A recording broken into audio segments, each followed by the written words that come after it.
It's Saturday, July 30th. I'm at the Weston Gun Club, standing on the 200-yard line in the back ranges. It's 7:30 right now, and we're waiting for some guys to clear out of Bay 11. The 200-yard line at the Weston Gun Club shoots over bays 7, 8, 9, 10, and 11. And so obviously we can't shoot on the 200-yard line until all these guys clear out. I actually got here around 0500 this morning and found these guys camping out on Bay 11. So I just went to the 100-yard line to shoot a little bit and gives these guys some time to shoot and vacate. So right now we're just waiting for these guys to clear out, and then we can start shooting on the 200.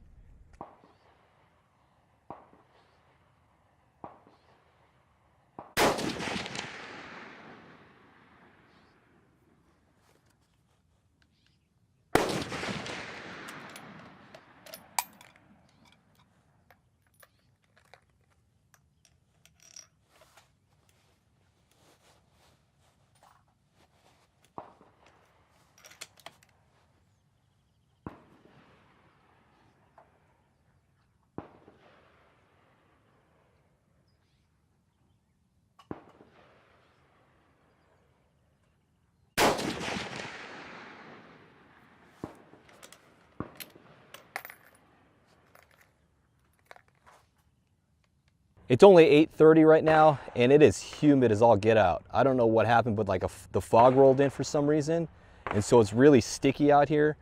Today is supposed to actually be around the mid-90s, so this is going to actually get quite miserable come 10 or 11 o'clock, but I don't anticipate being out here much longer. I'm not shooting very well right now on the 200. I'm going to bench the gun a little bit to make sure it's just me and not the gun itself.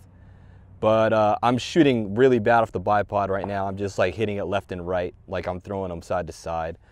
I think I need to move my scope forward again. I actually moved it backwards a little bit, but it seems like my prone position with a scoped rifle doesn't feel right. I'm always constantly fighting with eye relief, and I'm not sure if it's because I keep varying my position. It's a lot easier when I was shooting sling rifle. With a slung rifle, service rifle, I don't know, everything seemed a lot easier as far as making sure that my gun was fitting my body was fitting my gun, because with service rifle, there's nothing to adjust. With these guns, I mean, like something with a chassis system, there's so many like spacers and whatnot, and you can move your scope front and back, whereas with service rifle, you pretty much have to put your face right behind the sight. And so in that regards, it was just a lot easier for me to deal with a fixed sighting system, nothing you could adjust for your body. It was just a lot easier for me to mold to a service rifle. Anyway, I might have to do that sometime. I might have to move the scope forward a little bit more, move it back to where it was. I don't know, or just I need to figure out my prone position. I just need to figure out how to shoot prone properly with a scoped rifle.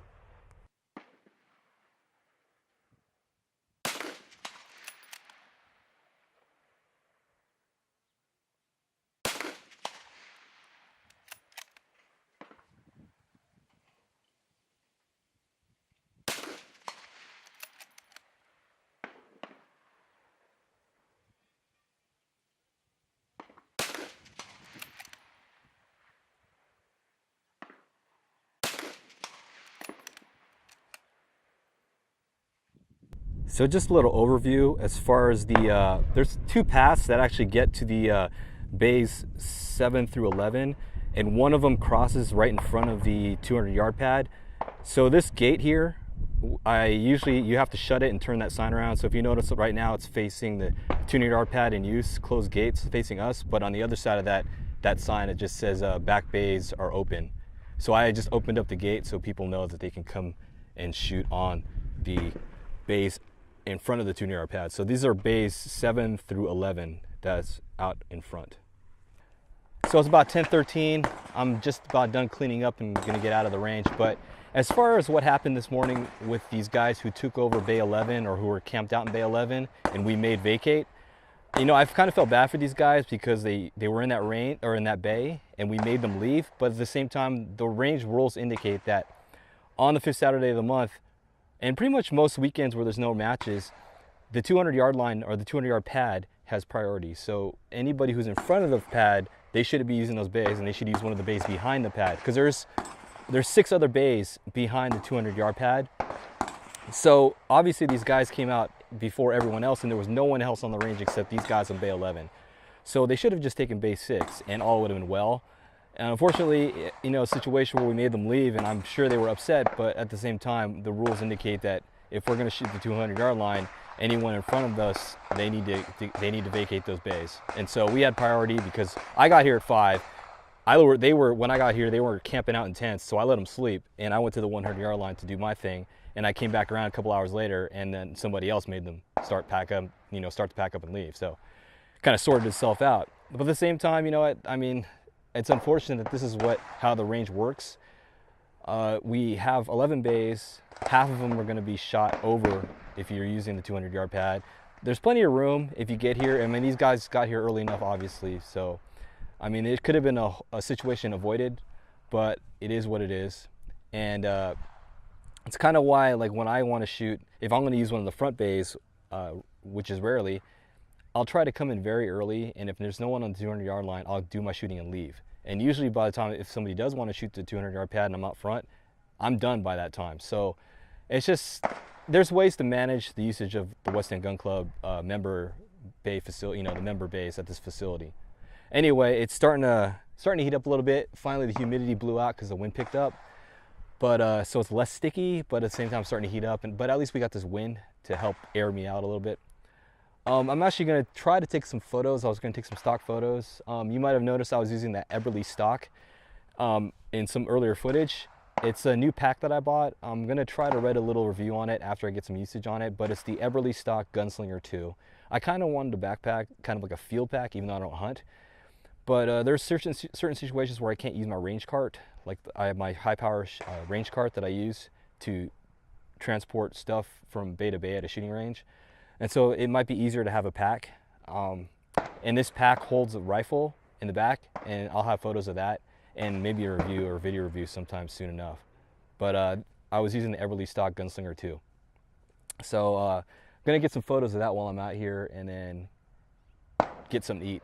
But that should be pretty much it, I guess. Today is Saturday, July 30th, West End Gun Club. That's it for today's range vlog. This is a little PS to the vlog. I'm on the 210 right now, headed east, and there's a lot of traffic for some reason. I don't know what's going on. It could be an accident or something. Anyway, I wanted to bring up one item of note that I brought my AR-15 to the range today, my SPR upper. And if you recall, a few vlogs ago, I tried to do some 62 grain testing with that upper. It's a scoped rifle, and my results are terrible because the groups are 6 inches, 5 to 6 inches. And so I wasn't sure if my upper was messed up or whatever, or, you know, the mounts were loose or whatnot, because I didn't have any of my 677 grain match ammo that I usually use as a gauge. Anyway, I ended up having some 77 grain hand loads with me, and I shot those, and they shot about an inch, a little bit over an inch. It was a pretty wild group. You know, not a wild group, but not an exceptional group. But that being said, I was able to do a little bit of testing and get data from it as far as my 62 grain ammo is concerned, and I found that the 62 grain was, at least the IMI is pretty bad, and IMI 77 grain was really pretty good, so I know that the SPR shoots fairly well. So that being said, I need to come back to the range sometime and at least shoot the 62 grain ammo and do that test with my 16-inch carbine rather than the SPR, because for some reason my SPR did not shoot 62 grain ammo at all. It's terrible. That M855 clone loads, like whether it's US or Israeli or whatnot, for some reason it just doesn't spin right. And that's a 1 in 7 twist 18-inch barrel, so you figure it would shoot great. At least, you know, at worst 3 inches, but those were shooting really bad. Like, they were all over the place. So I'm gonna have to bring my 16-inch sometime and try out the 62 grain ammo in the 16-inch to see if that group's better. Anyway, that's just a little PS or side note while there was traffic.